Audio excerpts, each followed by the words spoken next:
காஞ்சிபுரம் மாவட்டத்தில் பெய்து வரும் தொடர் மழையால் உத்திரமேரூர் ஏரியின் நீர்மட்டம் உயர்ந்து வருகிறது.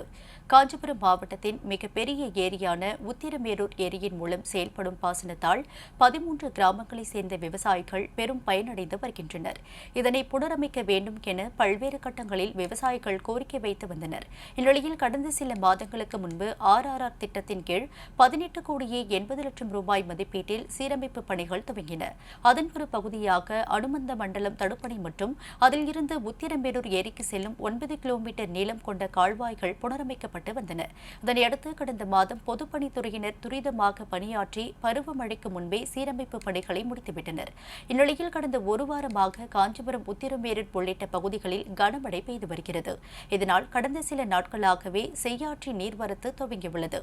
மேலும் புனரமைக்கப்பட்ட தடுப்பணை கால்வாய் வழியாக தங்கு தடையின்றி வந்த நீர்வரத்தால் உத்திரமேரூர் ஏரியின் நீர்மட்டம் உயர்ந்து வருகிறது. இதனால் விவசாயிகள் மகிழ்ச்சியடைந்துள்ளனர்.